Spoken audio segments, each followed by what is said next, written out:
Shri Venkateswara gold తాకట్టులో ఉన్న మీ బంగారాన్ని విడిపించి కొనబడును.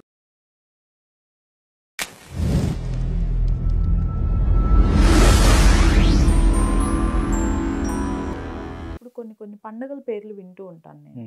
గుడ్ ఫ్రైడే ఇప్పుడు అఫీషియల్ హాలిడే ఇచ్చేస్తున్నారు క్రిస్మస్తో పాటు. ఆత్మల పండుగ అని వింటుంటాను, విభూతి పండుగ అని వింటుంటాను. అంటే ఒకప్పుడు అసలు వినని పండుగలు కూడా ఇప్పుడు ఏవేవో కొత్త పేర్లు పెట్టి ఫెస్టివల్స్ తీసుకొస్తున్నారు. ఈ ఫెస్టివల్స్ అన్నిటి గురించి బైబిల్లో ఉన్నాయా, వీళ్ళు సృష్టిస్తున్నవా?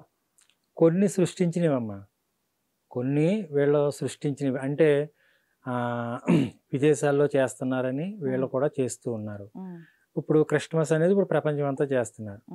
తర్వాత గుడ్ ఫ్రైడే అన్నారు కదా. అవును, గుడ్ ఫ్రైడే అది శుభ శుక్రవారము, అంటే యేసు శుక్రవారం నాడు శిలువ మరణం పొందాడు ఓకే అని దాన్ని అది పండగలా చేయరు. అది ఒక సంతాప దినం అన్నమాట. అంటే చచ్చిపోతున్నాడు కదా. గుడ్ ఫ్రైడే అని ఎందుకు పేరు పెట్టారు దానికి? అంటే యేసు మన కోసం చచ్చిపోయాడు. అది శుభ శుక్రవారం, అంటే గుడ్ అంటే మంచిది, ఫ్రైడే శుక్రవారం అని దానికి తగిలించారనమాట. మన తెలుగులో శుభ శుక్రవారం, మంచి శుక్రవారం, ఇంగ్లీష్లో గుడ్ ఫ్రైడే. యేసు చచ్చిపోయినటువంటి రోజు. మూడో దినాన్ని తిరిగి లేస్తానన్నాడు.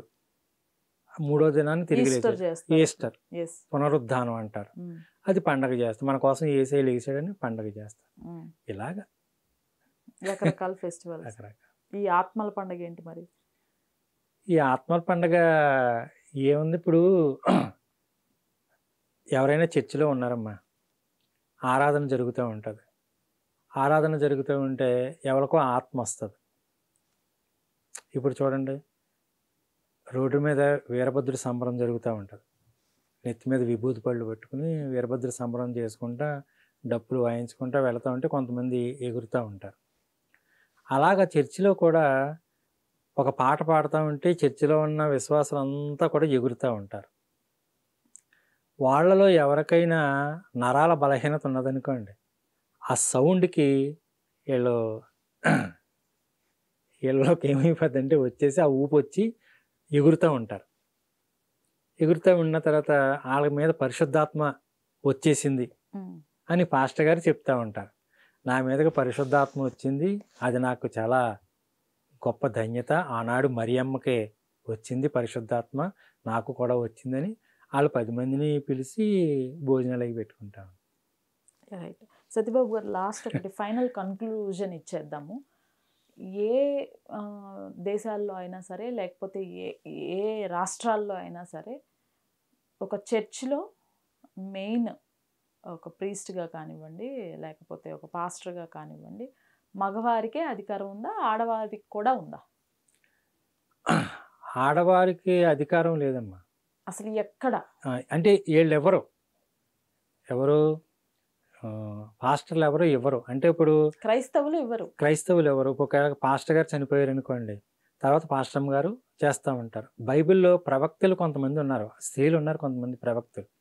కొత్త నిబంధన వచ్చిన తర్వాత అపోస్తులైన పౌలు ఏమన్నాడంటే, స్త్రీ సంఘంలో మౌనంగా ఉండాలి తప్ప మాట్లాడడానికి వీల్లేదు. ఒకవేళ నువ్వు ఏదైనా తెలుసుకోవాలనుకుంటే ఇంటికాడ మీ ఆయన్ని అడిగి తెలుసుకో అన్నాడు అపోస్తులైన పౌలు.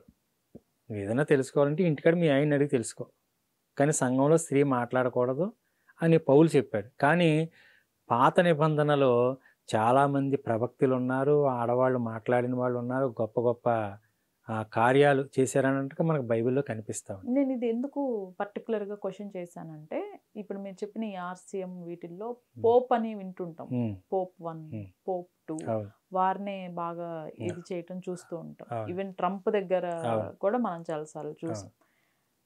అట్లనే చాలా చర్చిల్లో కానివ్వండి, లేకపోతే ఇప్పుడు ఈ సభలు నిర్వహించే దగ్గర కూడా ఎక్కడో మధ్యలో ఒక 10 minutes ఎవరైనా ఒక లేడీని చాలా రేర్గా చూస్తాను తప్పితే, మ్యాక్సిమం ఈ బోధన చేసే వాళ్ళంతా వీళ్ళే ఉంటారు, జెంట్సే ఉంటారు. మీకు ఒక్క చర్చ్ ఆఫ్ క్రీస్తు సంఘం వాళ్ళ తప్ప మిగతా అన్ని డినామినేషన్లో కూడా స్త్రీ యొక్క ప్రాధాన్యత ఉంటుందమ్మా. చర్చిలో కావచ్చు, లేదంటే ఎక్కడైనా మీటింగ్స్ అవుతుంటే అక్కడ కావచ్చు. బోళ్ళంతమంది ఇప్పుడు మీరు సెలలో ఇలా కొట్టగానే బోలంత మంది స్త్రీలు మాట్లాడేవాళ్ళు, మాట్లాడి పాటలు పాడటం నేను అడగట్లేదు. వాక్యం చెప్పేవాళ్ళు కూడా ఉన్నారు. ఇప్పుడు ఒక పాస్టర్ ఎలా అయితే చర్చి పెట్టి దాన్ని నడుపుతున్నాడో అట్లనే లేడీస్ కూడా పెట్టి నడుపుతున్న వాళ్ళు ఎంతమంది? చాలా మంది ఉన్నారండి. ఓకే, చాలా మంది ఉన్నారు. అందులో అంటే 32,000 మంది డినామినేషన్లు అన్నాం కదా, ఒక చర్చ్ ఆఫ్ క్రైస్ట్ లోనే స్త్రీకి ప్రాధాన్యత ఇవ్వరు వాళ్ళు. అవే ఎక్కువ ఉన్నాయి మనకి ఏపీటీఎస్లో. లేదండి, అంటే అసలు మామూలు వేరే డినామినేషన్లు చాలా ఉన్నాయండి. అంటే పాస్టర్ గారు ఉండగా నేను ఎందుకు అని పాస్టర్ గారు కొంచెం వెనక్కి తగ్గుతారు, లేకపోతే పాస్టర్ గారి కన్నా పాస్టర్ గారే మంచి స్పీడ్గా ఉంటారు. అసలు చర్చి నడిపేదంతా కూడా పాస్టర్ గారు ఆలోచనే ఉంటుంది. ఇతను ముందు జస్ట్ ఈయన్ని నడిపిస్తూ ఉంటుందండి పాస్టర్ గారు. అంటే పాస్టర్ గారు లేకపోతే లేనప్పుడు ఈవిడ వాక్యం చెప్తారు, సంఘాన్ని నడిపిస్తూ ఉంటారు. చాలా చర్చిల్లో కొన్నిట్లో ఇప్పుడు డినామినేషన్ అదే ఒక్కటే చర్చ్ ఆఫ్ క్రైస్ట్ తగ్గట్టు మారుతూ ఉంటుందేమో. ఇప్పుడు పాస్టర్ అమ్మ ఒక చర్చ్, ఇది ఒక దాంట్లో ఉంటుంది. ఇంకో దాంట్లోకి వస్తే అసలు ఈ ఫాదర్ అనే పర్సన్ అసలు మ్యారేజే చేసుకోడు, అది ఆర్సిఎంస్ లో ఉంటుంది. ఆర్సిఎంస్ లో ఉంటుందండి. తర్వాత సిలోన్ పెంతుకొస్తని ఉందండి ఒకటి, సిలోన్ పెంతుకొస్త. వాళ్ళు తెల్ల బట్టలు వేసుకుంటారు, వాళ్ళు కూడా వివాహం చేసుకోరు. అది వాక్యానికి విరుద్ధమే. ఏంటంటే బైబిల్ దేవుడు యెహోవా ఏమన్నాడంటే, మీరు ఫలించి అభివృద్ధి చెంది భూమిని నిండించండి అన్నాడు. వీళ్ళేమో పెళ్ళిళ్ళు చేసుకోరనమాట. వివాహం నిషిద్ధమని తిమోతి పత్రికలో ఉంటుంది, అలా చెప్తూ ఉంటారని పౌలు గారు చెప్పాడులేండి. కొంతమంది అలా అంటే నేను యేసుకు సమర్పించేసుకున్నాను, ఇంకా నాకేమీ అవసరం లేదు అని అంటారు. కానీ అవన్నీ ఏం కరెక్ట్ కాదమ్మా. ఓకే, అంటే ఒక వాక్యం అందులో ఉంటుంది, దానికి కాంట్రడిక్షన్ మళ్ళీ అందులోనే ఉంటుంది. అంతేనా? ఇప్పుడు ఇది చేయకూడదు అని ఒకటి రాసిన తర్వాత అది చేసిన విధానం కూడా మళ్ళీ దానిలోనే. యెహోవా అయినా యేసైనా మీరు పెళ్ళిళ్ళు చేసుకోకండి అని మాత్రం చెప్పలేదు. వాళ్ళు ఎవరో చెప్పలేదు, ప్రవక్తలు కూడా చెప్పలేదు మీరు పెళ్ళిళ్ళు చేసుకోకండి అని.